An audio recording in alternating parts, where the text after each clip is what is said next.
business of making people wealthy. Who wants to be wealthy here? Everyone. Okay, who doesn't want to be wealthy? Okay, so everybody wants to be wealthy. Let me ask a question. We've just come from doing mental health, and then I didn't know that mental health can be enjoyable. I was laughing, yeah? That's nice.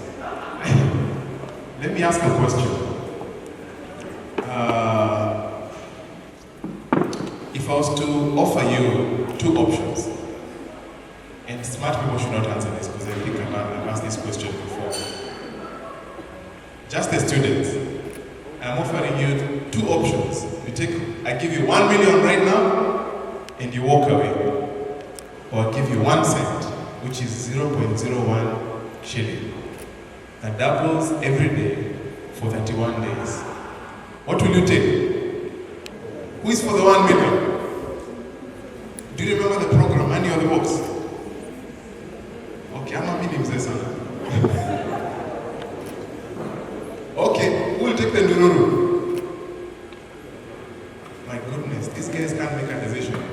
You know you're already failing in front of your potential employers.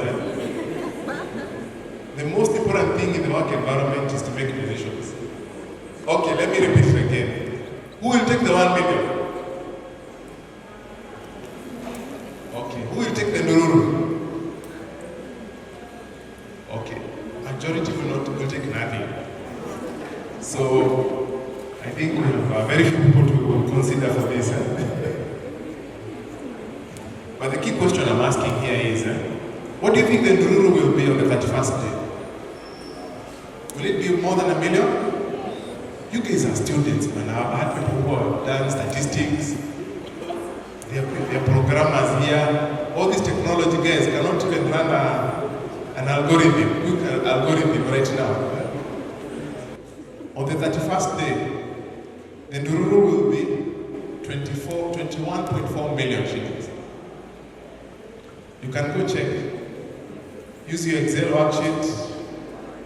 You'll see. It will prove. If you prove me wrong, please, you can correct me before I leave. Alright? Now, you see, it doesn't matter whether you are in SMART, whether you are in Chiromo, whether you are a student.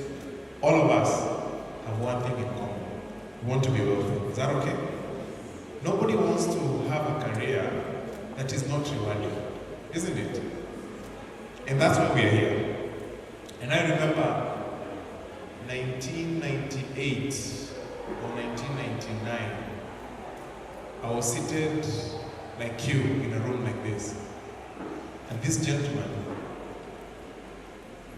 was talking to us about career choices. And he spoke about this area of investment. And I remember him saying, this is a virgin territory. There were very few people who were actually doing investments. I think he was probably the first CFA charter holder in the country. And that put a seed in me. And that seed has grown to what it is today. And now I'm in the business of making people. I'm in the business of making people. Easy to remember, right? Isn't it? So, but all of us must be wealthy. And I want to start from where you are. Right now, in the human life cycle, in investment, you follow what you call a human life cycle. You're in a place what you call credentials. You're accumulating credentials. You guys are cash poor, but it's for a short period of time. When you're accumulating credentials, all you're required is to really position yourself for the best career, get your foot on the door with the best employers. Now, my advice, sorry, by the way, let me just, I don't like flowing. Let me just tell you what I want to say. I want to leave you with 4 tips. Call them the 4 C's. Say 4 C's. So the first one is what? Credentials, yeah? Credentials. So credentials, this is the opportunity you have right now. And I think Mary Murega spoke about how you can actually be in this institution, but you miss the opportunity. And the opportunity when you're here is really to accumulate wisdom, not knowledge. Wisdom, not knowledge. And what is wisdom? Wisdom is applied knowledge. Applied knowledge. And I know many of you will say, how do I apply this knowledge? You know, I remember doing chemistry when I was doing Bachelor of Commerce, and I was wondering, what will I ever do with chemistry? You know. Yes, there are some of these other subjects that will be coming, but depending on the career that you have chosen, it's important that you test the knowledge that you're getting from this institution. And how do you test that knowledge? You test this knowledge through internships, through attachments. One mistake that many, and I'd say majority of the students will make, is by not taking up attachment and internship opportunities. Okay? That is the only window that gives you an opportunity to test the knowledge that you're getting here. What you're learning must be practical. What Harrison and I and the other people who are running departments or businesses, what we really need are problem solvers. We don't need you to come and do academic papers, academic research. By the way, we do research all day. If you come to my office, it's very quiet because it's a research institution. But not research for purposes of putting it in shelves. Is to find which is the best opportunity to invest in now. Yeah? And that's how we make money. So, personally, I did Bachelor of Commerce. I took accounting option. It was a safe way to start my career because accounting is what was known then. Investment was really virgin. And when I left campus, I knew I had one eye on investment. I need to do something about investment. So when I joined Center, enough years ago, I started studying CFA, which is a professional qualification, which is administered from the US, and I got a CFA charter holder in 2012. I think at the moment we have less than 200 charter holders in the whole of East and Central Africa, and more than 100 are from Kenya. So Kenya is really doing well.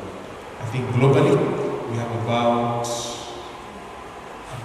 probably maybe less than 500,000 CFA charter holders. And why am I saying this? I'm saying this is because your career choices are critical. It's all about supply and demand. It's all about what? Supply and demand. If you go, and I know we'll get more time to talk about this during the panel sessions. If you choose a career where there's a lot of supply, what will happen? When there are too many nyanyas in the market, what happens? Price goes down. I remember during my period when everybody was doing accounts, and most of us started by doing accounts, but very soon we all realized, you know what? It was no longer a rewarding career as it was 20 years before that.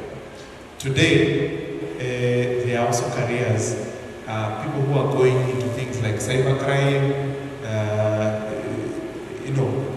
if those spaces which don't have a lot of people are going to be very lucrative. So as someone said, learning doesn't stop here. This is just the beginning. So what I'm really pushing for here in terms of your credentials, make sure your credentials lead you into a sector that has limited supply. And now I'm talking like an investor. Tuko pamoja? So, the first C is what? Credentials. Make sure you can solve a problem. Number two, the second one, after you've gotten credentials, you get what? You launch your career, right? Launch your career.